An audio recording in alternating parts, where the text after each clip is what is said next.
So refined salt contains very little nutritional value, and it should be avoided, in my opinion.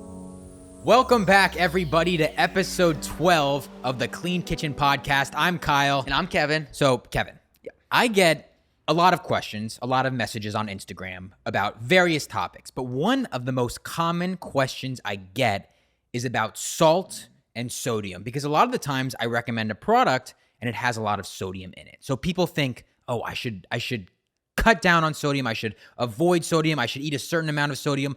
There's a lot of myths around sodium. So I think we're going to break a few of those down today. So what exactly are we going to be talking about? Yeah, 3 specific myths we want to talk about today. The first is that salt causes high blood pressure. I'm going to talk about why that might not be true. Second, all salt is the same. That is not true. Nope. Different color salts out there. We want you to be buying the best salt. Yeah. So we're going to tell you about that. And then lastly, we're going to talk about why a lot of people say the less salt you consume is better. Might not be true as well. Yeah. But before we get into that, we want to start with our first myth. Excess salt causes high blood pressure. Yes. So this is something I had to dig into because, again, similar to, I guess we talked about in a previous episode, people demonizing fat and thinking fat makes you fat when, honestly, I really hadn't heard that before. So I had to dig into why. Similar thing here. Why do people think salt causes high blood pressure?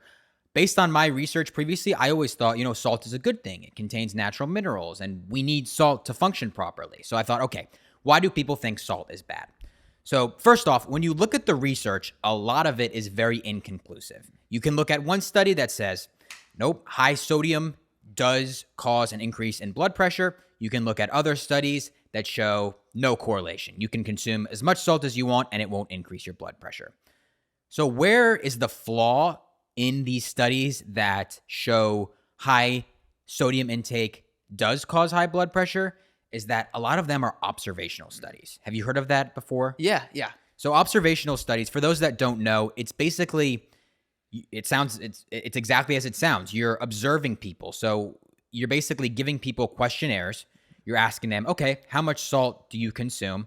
And basically taking that, testing their blood pressure and looking at the results. So there's not really much to it other than just asking them how much salt they consume. Yep. Yeah, it seems to be a theme with a lot of nutritional studies where there's not necessarily controls put in place. You might ask those questions, but you're not watching and listening and seeing everything else that they're putting in their body. So it can distort the outcome or the facts. Exactly. And the people that are going to be consuming excess salt to begin with, especially from processed foods, are most likely the same people that are consuming these ultra-processed foods. They're consuming fast food and other inflammatory foods. And what goes into those foods?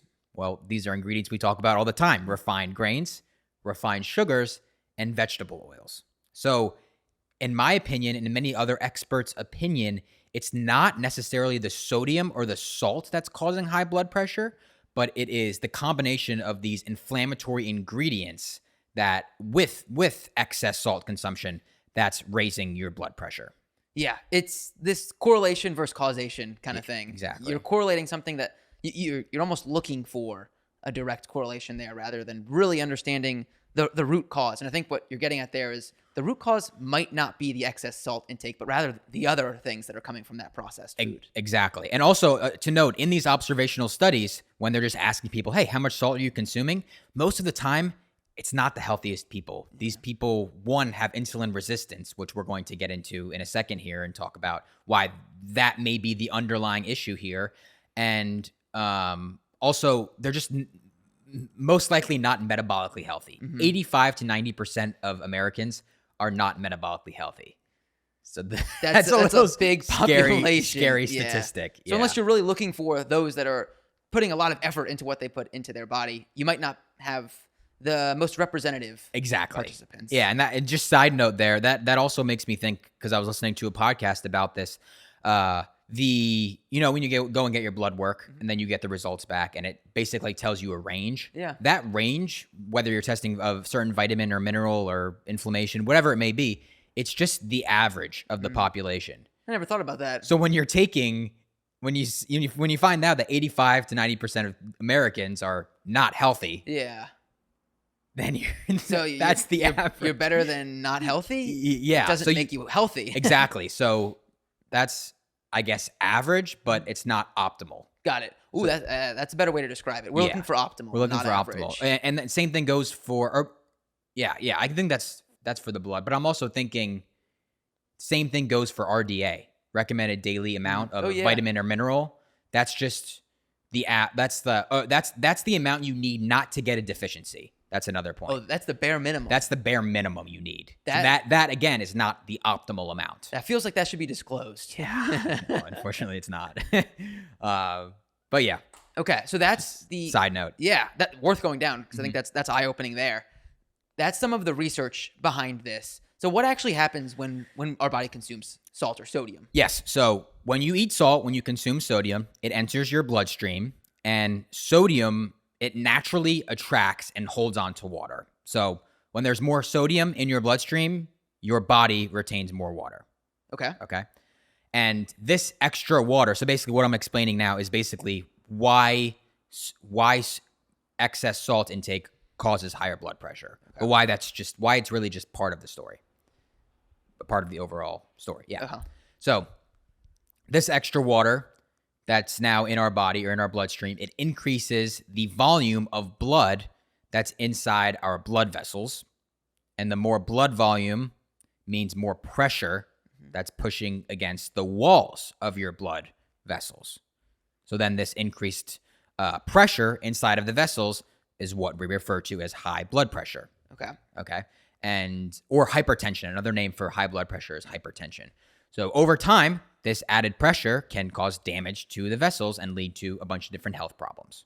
So that's basically what high blood pressure is. Does that make sense? Yeah. Or how salt causes high blood pressure. Yeah. So there is a somewhat of a correlation between an increase in sodium intake and high blood pressure here. Yeah, yes. Okay. Because of the mechanisms working inside of the body. Okay. I'm with you. So if you go to your doctor, they may or may not explain that to you. They may just say, "Oh, your blood pressure's high, cut down on salt," and then people do it. What they're not telling you is that the more salt you consume, the more your body gets rid of. And the less salt you consume, the more your body reabsorbs the salt that's in your bloodstream. So like I said, your body has very complicated mechanisms in place, and it's not necessarily the more salt you consume, the higher your blood pressure, the less salt, the lower your blood pressure. And there's doctors like Dr. James, and I'm going to butcher his last name, Nicolantonio. That looks pretty good to me. Yeah, okay, we'll go with that. This guy, who I have been following for years, he has two different books. He has the Salt Fix and the Mineral Fix, all about salt and minerals. He's the expert in this field, and he basically tells us that the root cause of high blood pressure or hypertension is insulin resistance, which we've talked about previously, and that when we fix insulin resistance, we fix high blood pressure. So taking it one step down and not just looking at the salt intake, but really looking at the insulin resistance. That's the root cause of the high blood pressure. Yes. And that's where I think a lot of mainstream medicine is off. They look at the tip of the iceberg, and they're not looking at the root cause of any of these illnesses or autoimmune diseases or cancer or diabetes, whatever it may be. They just look at the tip of the iceberg. Yeah. Doing some more research on this, it's amazing how intelligent the human body is. And I don't think we give it enough credit. More intelligent than we know. Absolutely. And salt is very natural for the most part. Yeah, we've always consumed salt. Yeah. Looking at it historically speaking. Exactly. Our bodies know how to process salt. What they don't know how to process is refined sugars and artificial sweeteners. And that could have an impact on your insulin levels. And that might be the root cause for a lot of that high blood pressure. Exactly. So really, if you do have high blood pressure, the first thing you should do is not lower your sodium or salt intake. It should be getting to the root cause, which is fixing your insulin resistance. Another important note that Dr. James, was that his name? Dr. James, yeah. Okay, we'll call him Dr. James. Dr. James says is fix your potassium and magnesium levels first as well. So insulin resistance, potassium, and magnesium. And we've talked about this previously. So many people, but specifically Americans, are deficient in magnesium. And it's so magnesium is so important for so many different reactions within the body. Yeah.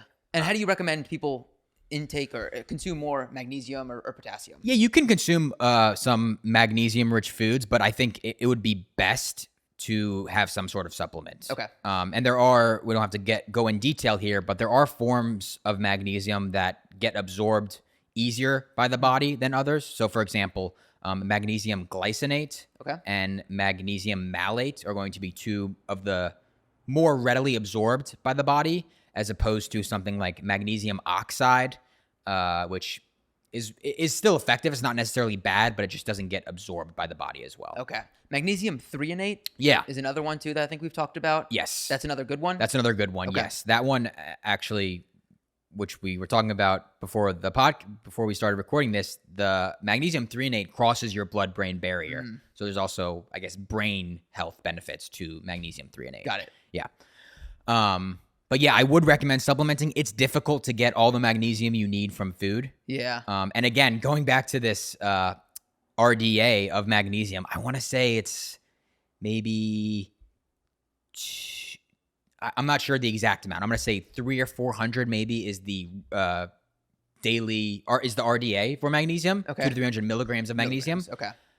When the optimal amount, studies suggest that the optimal amount of magnesium is closer to 700 to 800. Oh, wow. So almost double. Yeah. So that's a good example of that. And can you get that much from food alone? Do you personally take a magnesium I do supplement? take magnesium supplement, okay. Yes.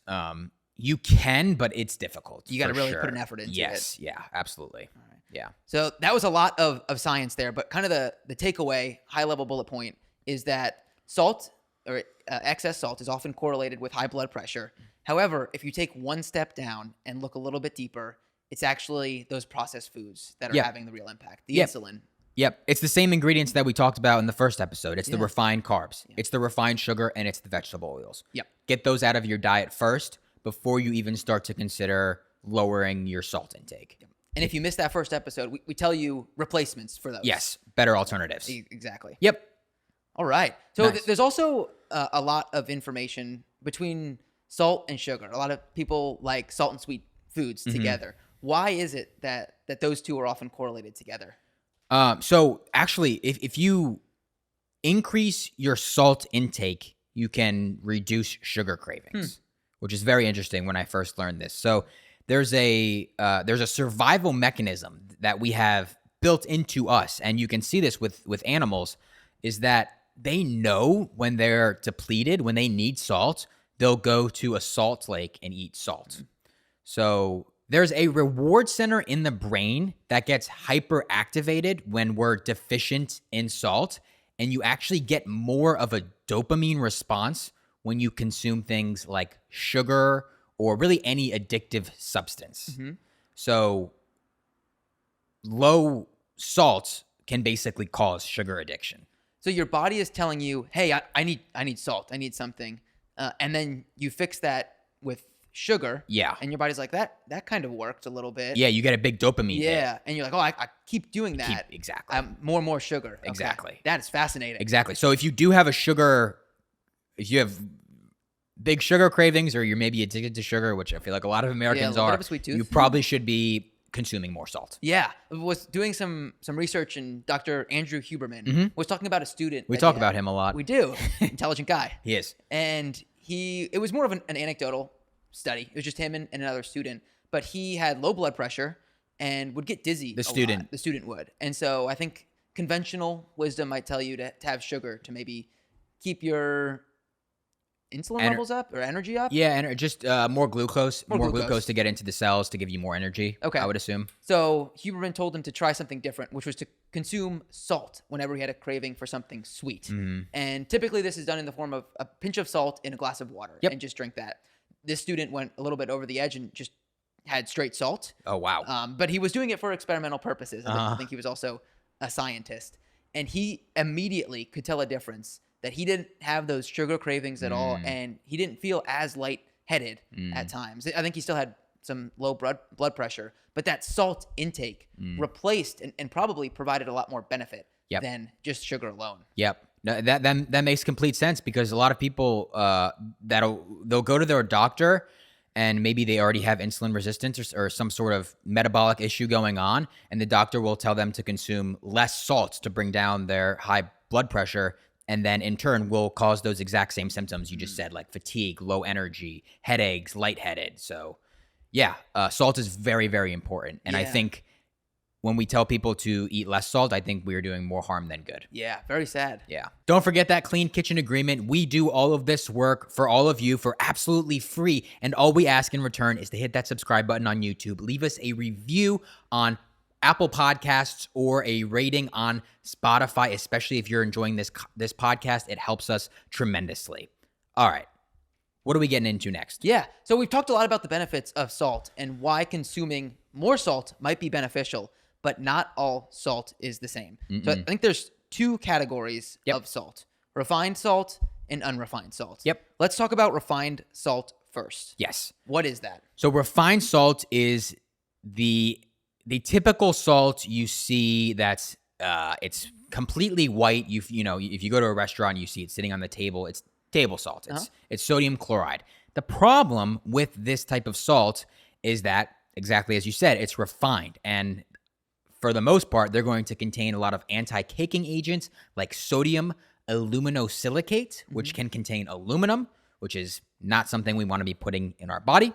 Also, refined salt contains a bunch of different additives like iodine, iodine, however you want to say it, iodine, which isn't necessarily bad. It's actually put in salt for a reason, to prevent goiter.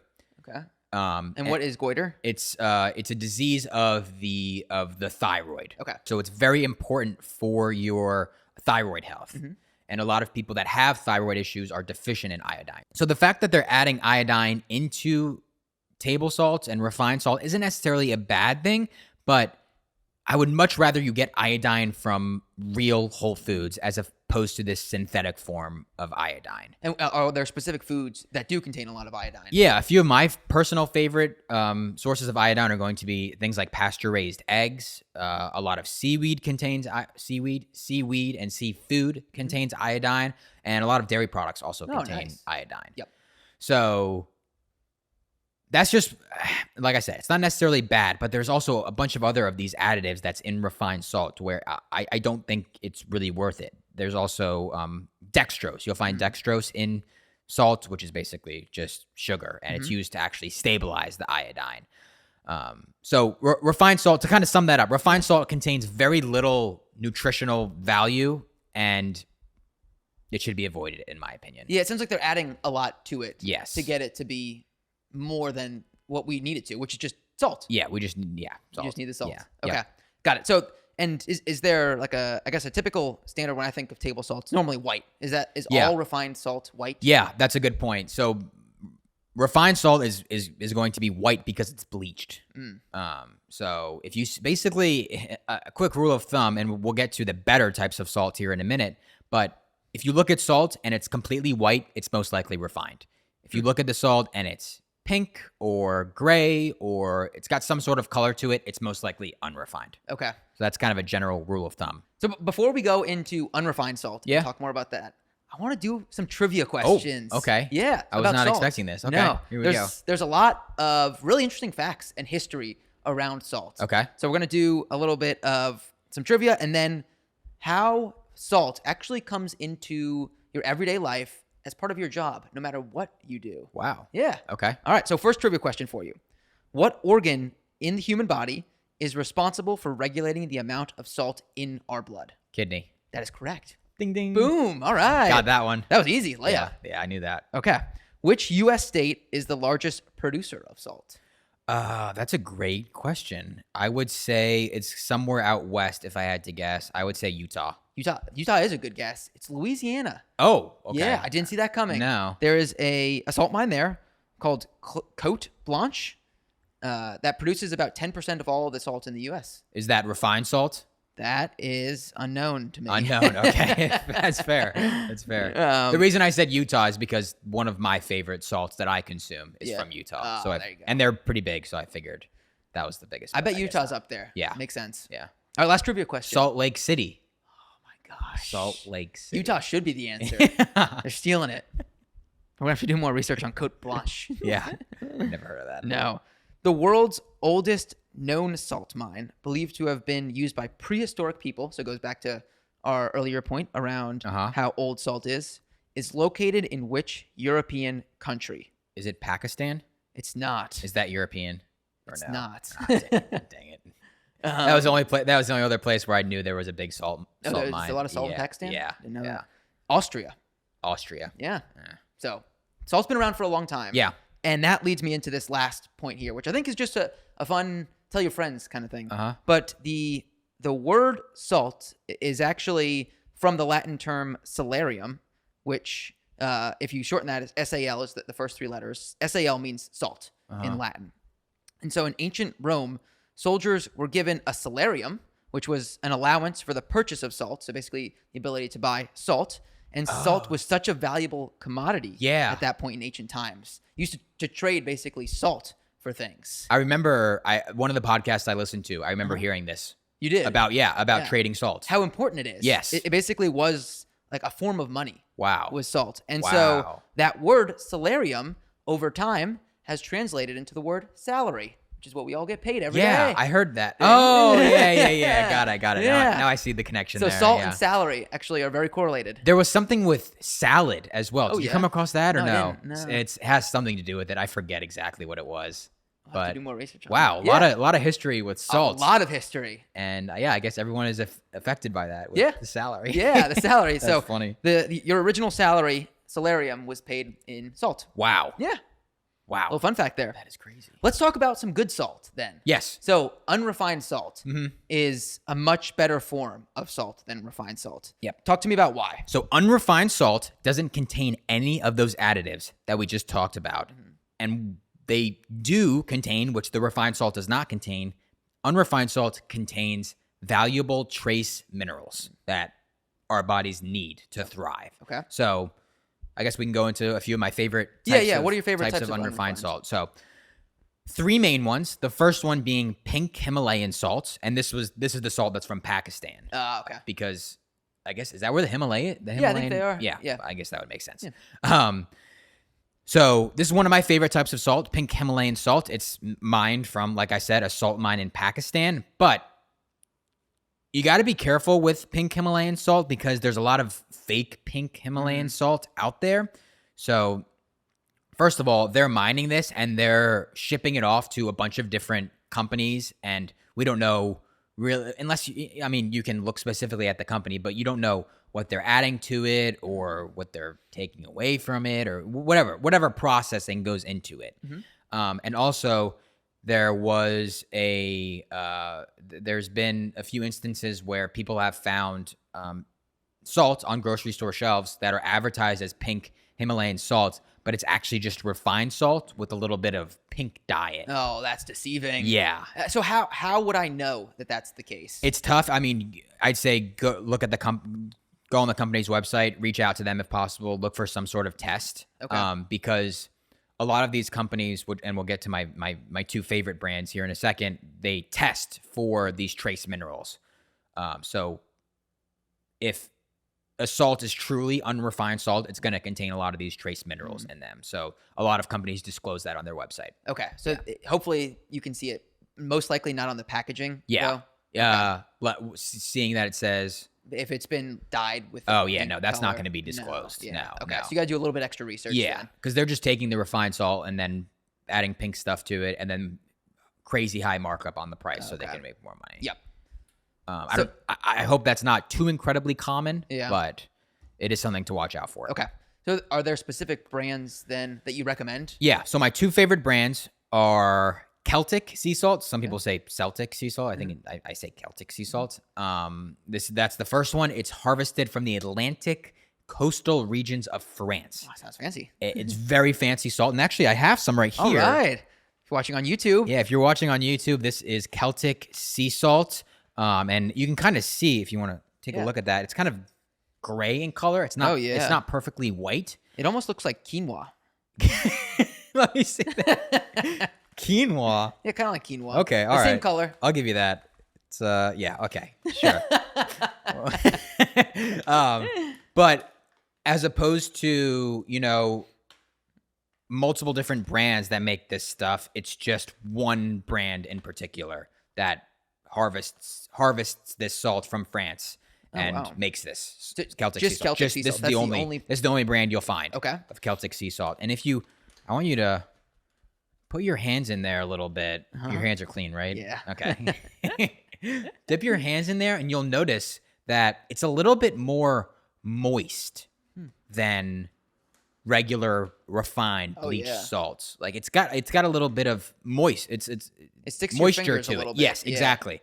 It's also very thick. Yeah, this one is very thick. Yeah, coarse sea salt, is that? No, maybe not coarse. I don't know. But yeah, this is thick stuff. It's gray. It's a little bit sticky. So that's the good stuff. This contains a lot of trace minerals. I believe it's more than 80 trace minerals in here that our bodies need. So we talked about the refined salt. They added a bunch of different chemicals to it. This one obviously does not have those chemicals. No additives. Does that impact the shelf life of the salt at all? That's a great question. Let's see if we can find an expiration date on here. Oh, wow, this is valid till what? How long do you think this is valid till? 3 years, I'd say. 2026. 2037. Okay, so we got time. We got time. We got time to consume this salt. Wow, that's crazy. So salt really doesn't Guess not. expire. And doing more research on the history of salt, a lot of people, because there were no refrigerators back then, ancient times, they used salt to preserve foods. So it's naturally preserving. So maybe you don't need those chemicals. There you go. Yeah. 2037. I wonder if refined salt has a shorter shelf life. I wonder. Because they're adding they're adding in all those things and they're taking out all the good stuff, Yeah. basically. All right, so that's Celtic sea salt. Okay, so that's one of the favorites. That's one of my favorites. And then the other one is? The other one, which is my favorite salt, which I use every single day, multiple times a day. If you follow me on Instagram, Redmond real salt is my absolute favorite. Why is that? This is the one that is from Utah. It is from it's mined from an ancient seabed. Oh, wow. So Celtic sea salt is from water. It's sea, hence the name sea salt. So it's coming from water, which is why it's a little bit more moist. Redmond real salt is mined from basically a cave. Oh, wow. So it's not coming from water. Okay, so not as moist. Not as moist. Okay. But still unrefined, doesn't contain any of those additives, and it's very high in minerals. Okay. And you mentioned you use Redmond every day. Yes. Are there certain situations in which you would use the Redmond sea salt versus the Celtic sea salt? No, it's just taste preference. Okay. The only thing with Redmond, they have two different types of salt. They have kosher salt, which is thicker. You can take a look at that. Oh, yeah. So that's more similar to the Celtic sea salt. Yep. I use that for steaks, chicken, fish, things like that. Okay. And then I'll use the fine sea salt. This is their other one. And this is not... Oh, that's a big difference. By the way, this is not sponsored by Redmond Real No. Salt. I just love their salt. Yeah, this is... I'm not getting paid or anything for this. But yeah, see That's how so much fine that is? So I use that for like vegetables and stuff like that. That's just kind of personal preference. You found that works better for you. Yeah. I just like it better. And then sometimes I will, you hinted at it earlier, putting salt in water. Sometimes I'll put a little bit of the fine sea salt in water in the morning. Yeah. What's the benefit there? Just extra electrolytes. Okay. To hydrates your body. If you have some lemon juice Yeah. and some salt in the morning, man, that is a great way to start your day. Yeah. Hydrating, get yourself electrolytes. Especially if you're dehydrated or you had, if you sweat a lot the day before, you did a lot of physical activity. Really, really great. Good way to get some natural electrolytes there. Yes, and this brand, again, not sponsored, but Redmond Real Salt, they also have an electrolyte mix, I guess, with magnesium, potassium, and salt. May contain a few other minerals in there as well. But those are the really big really three. high quality electrolyte mix that I love. Yeah, that is a really good way to have electrolytes in the morning is lemon water and salt. Yeah. And get your body going. Yep. Right. So I guess maybe then the takeaway, one thing it's very distinct and obvious about those salts is that they are not white. Right. So if we're looking for that unrefined salt, we're looking for a little bit of color. Maybe pink. Yeah. Maybe this grayish color. It's got some it's almost multicolored. Yeah, there. this Redmond one, it's kind of got a pink hue to it, but then Yeah. you can see like the dark black dots all throughout. Yeah. So Feels a lot more natural. yes, All right. So that is our takeaway there. Anything else on the refined versus unrefined salt that we should know about? I think those are the main things. There's just so many more benefits to unrefined salt as Yeah. opposed to refined salt. So Yeah, let's talk about the benefits then Okay. of the unrefined salt. yeah, I mean, like I mentioned, it has those trace minerals, so that in and of itself is important for so many different things. So it can help balance your blood sugar. It can help you relax within the body. It can also help energize you. So it kind of has a synergistic effect. Yeah, I've used nailed that that. word before. It can improve brain function, muscle cramps, many benefits. Yeah. I went to the dentist last week and I got some work done. And when I left, they said I would have some pain later on. And they said the best way to treat the pain is to put a little bit of salt in water and just gargle it around. And it'll naturally help the inflammation that was in my gums after the work that was done. Wow. Yeah. So that was what they recommended. Huh. I did it. It felt amazing. Really? Oh, yeah. I wonder what compound in salt causes inflammation to be reduced. Yeah. I don't know. It just Interesting. helps with the inflamed gums. Wow. Yeah. So it is very, very natural. Doctor recommended, dentist recommended. Yeah. And it absolutely helped. Do you use some unrefined sea salt? Unrefined sea salt. Nice. I had Himalayan. Perfect. Yep. Had Hopefully, to have it. hopefully it was real. Hopefully. Okay. And then we talked about it a little bit, but the electrolyte benefit of salt. Salt is a natural electrolyte that we can get pretty easily. Yeah. And I think there's obviously a ton of benefits to consuming Yep. electrolytes. Yep. Absolutely. And so when I think about salt intake and you're thinking about it, how much are you using on your food? Are you thinking about it when you're seasoning? I mean, I've just gotten used to. I just use the same amount Yeah. that I know. I've cooked the things that I'm cooking a million times, so I know how much salt to use. But it's really just salt to taste. Like, don't undersalt your food. Like, use as much as it takes for it to taste good. Mm-hmm. If you oversalt, it's not a big deal. Your body's gonna get rid of what it doesn't need, and now for next time, do a little bit less. So Yeah. it's really just salt to taste. Yep. That's it. Okay. So that's the Simple myth we as that. busted is that Yeah. that too much salt your body will naturally process Yeah. out. And also a note there, it's really not when